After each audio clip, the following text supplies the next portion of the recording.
Baik, selamat malam Pak Badawi. Gimana kabarnya Pak? Selamat malam, Aufi. Alhamdulillah kabarnya selalu baik ya. Semoga kita semua selalu dalam kebaikan dan kesehatan terus. Amin, amin ya Rabbal Alamin. Ya. Nah, pada kesempatan kali ini kita akan membahas salah satu komponen dari Corporate Financial Planning, yakni ada studi kelayakan atau feasibility study. Nah, mungkin untuk yang pertama dari Pak Badawi mungkin bisa menjelaskan apa itu studi kelayakan atau feasibility study sendiri. Oke, terima kasih Aufi. Jadi yang namanya studi kelayakan itu adalah studi awal ya yang kita lakukan dalam perhitungan-perhitungan terkait dengan aktivitas-aktivitas korporasi ya. Misalnya kita mau melakukan pengembangan, kita mau pembelian aset, kita mau menanam investasi kita, atau misalnya juga ada proyek-proyek baru yang akan kita lakukan. Nah, ini supaya kita tidak rugi dan juga supaya kita bisa melakukan persiapan mitigasi resiko, misalnya kalau ada hal-hal yang tidak diinginkan. Nah, inilah pentingnya kita membuat perhitungan-perhitungan awal. Nah, perhitungan-perhitungan awal inilah yang seringkali secara praktis kita menyebutnya adalah FS atau Feasibility Study atau studi kelayakan bisnis. Nah, di dalamnya memang beragam, Aufi ya, mulai dari aspek marketingnya seperti apa ya. Jangan sampai nanti Aufi bikin produk, bikin program, bikin apa pengembangan tapi tidak ada studi pemasarannya. Ya, siapa yang beli terusan kan? Kemudian juga ada studi keuangannya. Kita sampai menghitung pada kapan ya BEP-nya diterima dan lain sebagainya. Begitu Alfi. Jadi secara sederhana FS ini ya feasibility study ini adalah studi untuk melihat atau mengukur seberapa tingkat profitabilitas dari sebuah rencana ya program yang akan dilaksanakan oleh perusahaan. Begitu Alfi. Oke, baik Pak. Nah, selanjutnya sebenarnya saya juga kepo nih Pak, sebenarnya manfaat apa aja yang didapat perusahaan ketika menerapkan dari studi kelayakan atau feasibility study sendiri? Ya, kalau kita bicara manfaat banyak dan beragam. Yang pertama, kita akan lebih berhati-hati dalam mengurangi risiko keuangan. Ya, misalnya kita mau beli misalnya satu lahan gitu ya, ada lahan 100 hektar. Misalnya kita mau beli, rencananya kita akan bangun perumahan, kita bangun ruko, kita bangun apalagi apartemen dan lain sebagainya. Nah, ya, kita bicara bisnis pasti optimis, kita bicara bisnis pasti sangat ambisius, tapi yang namanya bisnis pasti ada potensi kegagalan, betul ya Uwi ya? Nah, harapannya kalau kita memiliki FS, kita memiliki feasibility study, kalaupun toh nanti terjadi potensi kegagalan, kita sudah bisa mengukur. Nah, sebetulnya kerugiannya berapa? Nah, karena kita sudah bisa memprediksi kerugiannya, kita bisa melakukan antisipasi. Ya, supaya apa? Kerugian itu tidak terjadi. Nah, sebetulnya apa? Dalam bisnis itu kita juga harus bisa memperhitungkan secara detail. Sangat detail, sangat bagus. Nah, itu yang pertama. Jadi bisa mengurangi potensi kerugian. Yang kedua, manfaat yang akan diperoleh adalah stakeholder itu akan diberikan 3 opsi. Nah, 3 opsi. Biasanya saya memberikan 3 opsi. Opsi yang pertama adalah opsi optimis, kemudian opsi moderat, dan ketiga opsi pesimis. Nah, opsi optimis itu adalah ketika bisnis yang akan kita jalankan ini tidak ada obstacle, tidak ada hambatan. Mulus-mulus aja. Nah, ini sangat mungkin terjadi. Tapi yang namanya bisnis kadangkala kita juga menghadapi masalah. Misalnya kayak tahun depan ada resesi, ya. Bahkan perang Ukraina sama Rusia tidak selesai-selesai. Nah, kapan itu ya selesainya. Nah, sangat mungkin kita juga menggunakan asumsi pesimis. Nah, di asumsi pesimis, asumsi yang kita berikan adalah kondisi ekonomi sangat tidak menguntungkan. Maka ketika kondisi ekonomi tidak menguntungkan, kapan uang kita kembali? Nah, seperti itu. Jadi, tapi kadangkala begini juga lah, Pak. Ya, apa? Jangan pesimis-pesimis lah. Namanya bisnis kan juga harus dikasih tantangan gitu ya. Maka di tengah-tengah antara optimis dan pesimis, tengah-tengahnya ada moderat. Nah, di aspek moderat ini adalah aspek yang lebih rasional. Kita mencapai sebuah tujuan, ya. Tentunya kita harus menghadapi situasi sulit pada kondisi pesimis tadi. Nah, bagaimana caranya? Ini yang menarik. Nah, ada item-item, ada constraint-constraint yang harus kita lakukan supaya apa yang kita tulis di dalam studi kelayakan ini bisa kita capai. Nah, itu manfaat yang kedua, ya. Ada mitigasi dalam aspek atau proyeksi juga. baik itu secara optimis, moderat maupun pesimis. Nah, manfaat yang ketiga bagi stakeholder adalah stakeholder ini akan memiliki guideline. Ya, saya pernah menjumpai sebuah klien saya melakukan apa namanya membentuk anak usaha baru tanpa ada studi kelayakan yang matang. Apa yang terjadi? Selama 4 tahun berturut-turut rugi. Akhirnya apa? Yang harapannya anak usaha ini menambah pendapatan induk perusahaan, justru tidak nambah induknya. Ya, malah induknya ini nyuntik dana terus, subsidi terus selama 4 tahun. Akhirnya apa yang terjadi? Di tahun kelima, perusahaan ini disuntik mati. Jadi dilikuidasi, ya, dibubarkan. Karena apa? Nah itu di awal tidak ada perhitungan yang matang. Nah, jadi ada juga beberapa kolega saya ini pengusaha-pengusaha family business tahun 2019 melakukan tahun 2020 bahkan ya awal-awal tahun 2020 membuka restoran misalnya. Padahal sudah ada isu internasional yaitu COVID waktu itu kan.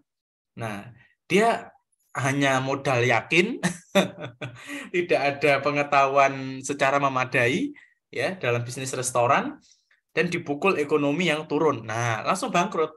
Setahun bangkrut.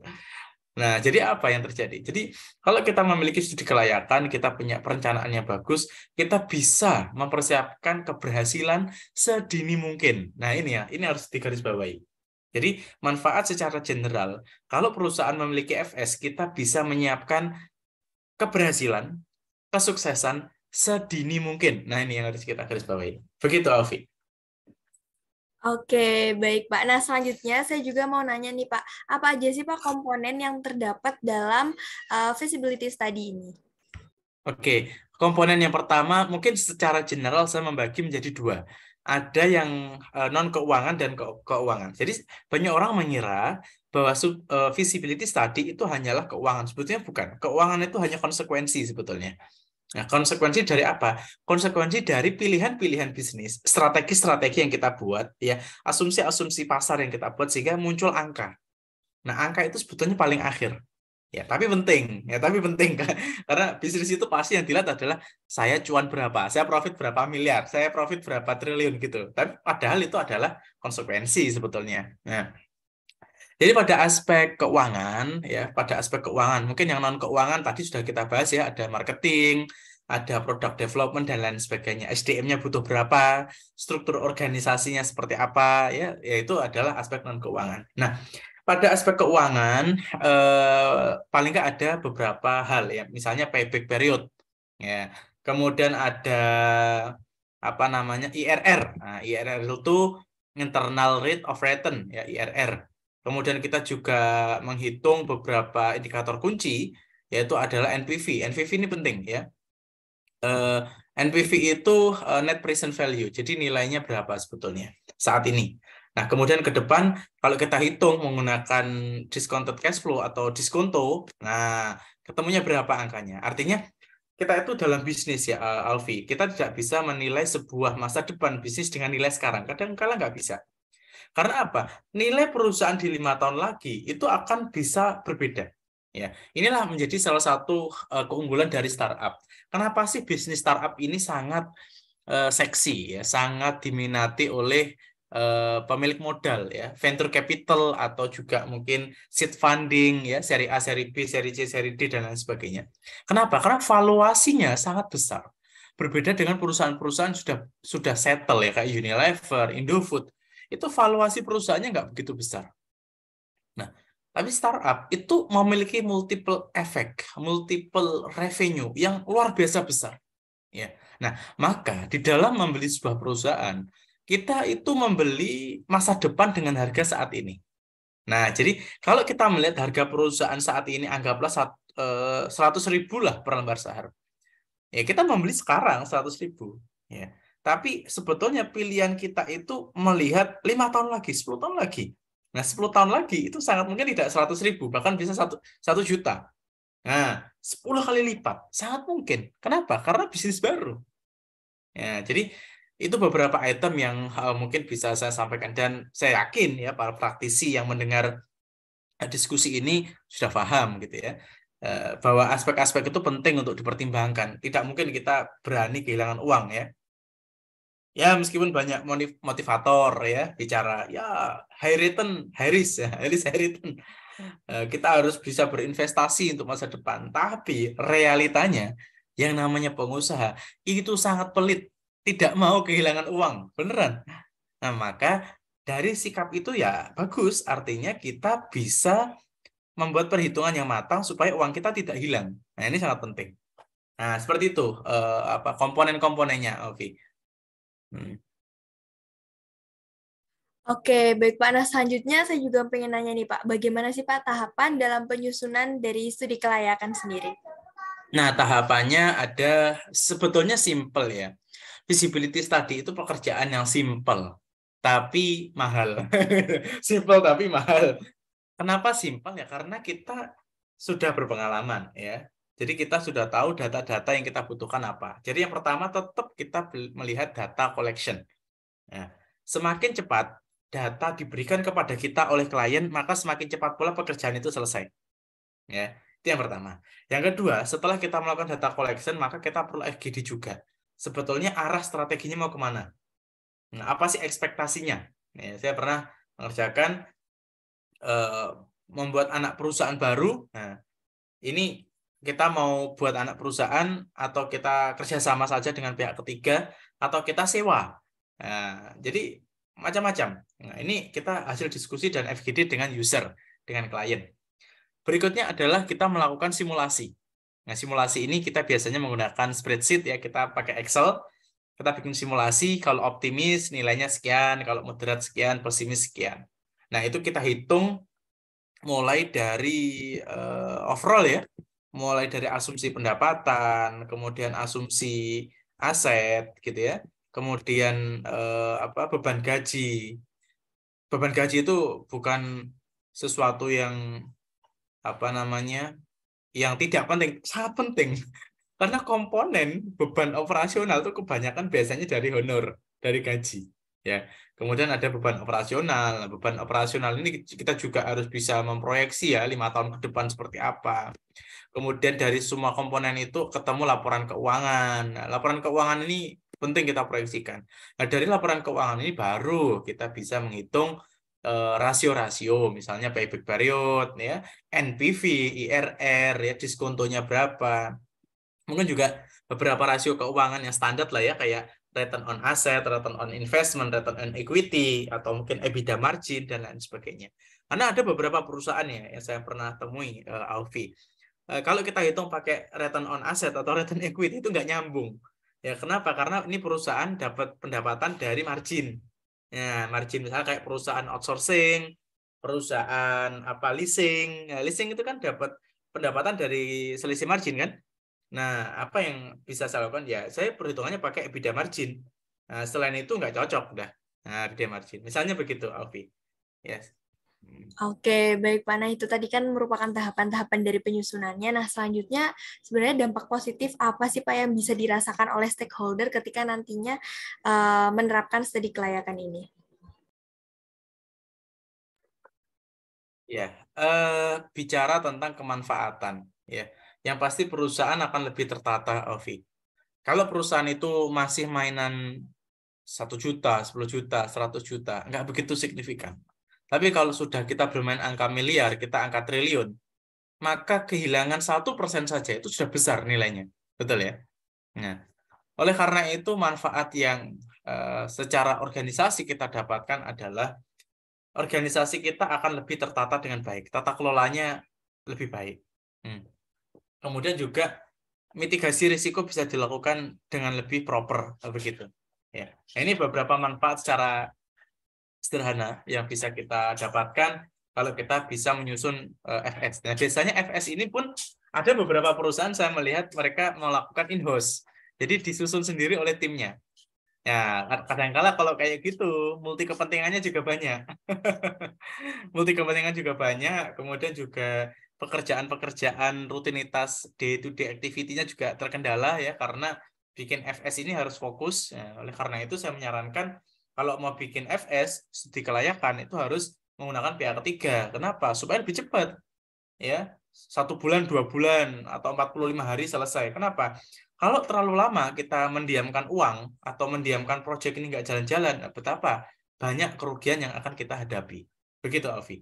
Ada opportunity cost. Kalau Alfi belajar ekonomi kan, opportunity Ya, cost. Pak. Ya, begitu, Alfi. Oke, baik Pak. Nah, selanjutnya sebenarnya alat analisis yang seperti apa sih Pak yang bisa digunakan dalam penyusunan FS ini sendiri?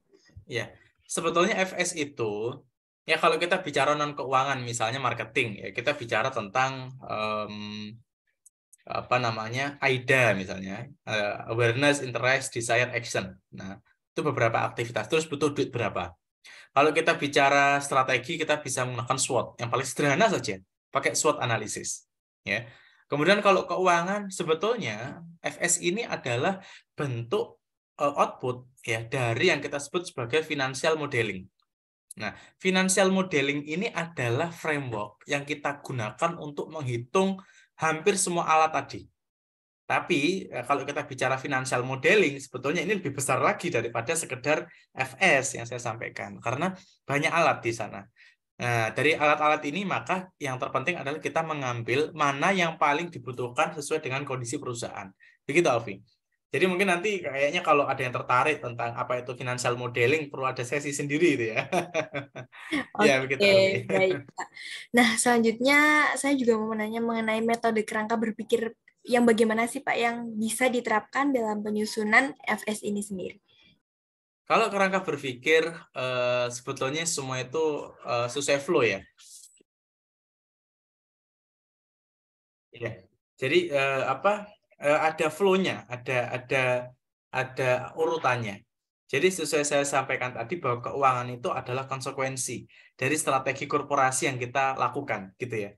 Nah, maka kerangka berpikirnya pun adalah kita menghubungkan antara non keuangan dengan keuangan. Yang mana hasil keuangan ini sesuai dengan tujuan atau apa yang diharapkan oleh para pimpinan. Nah, secara sederhananya begitu, Alfi. Ya, seperti itu. Oke, baik Pak. Nah, mungkin ini jadi pertanyaan terakhir. Hmm. Biasanya secara umum itu memakan waktu berapa lama sih Pak dalam pengerjaan FS sendiri? Kalau SPK ya, surat perintah kerja yang saya terima biasanya kurang lebih 45 hari. Ya, sangat ambisius, semuanya berjalan lancar gitu ya. Tapi lagi-lagi pengalaman saya yang jadi penghambat lama itu justru pihak user, pihak klien. Diminta data hari ini ngirimnya minggu depan. Nah, terus kapan saya ngerjakannya gitu ya. Nah, oleh karena itu apa ya? Ya sebetulnya 45 hari bisa selesai. Ya, asal counterpart yang ada di perusahaan klien itu kooperatif gitu ya. Diminta data pagi ini nanti malam dikirim. Misalnya begitu, itu akan sangat mudah, ya. Itu akan sangat mudah. Begitu, Alfi. Ya kurang lebih 45 hari lah. Oke, terima kasih Pak Badawi atas waktunya. Itu tadi merupakan pertanyaan terakhir kita pada sesi kali ini. Saya ucapkan terima kasih banyak ya ke Pak Badawi. Terima kasih, Alfi. Ya Ya, Pak, selamat malam. malam.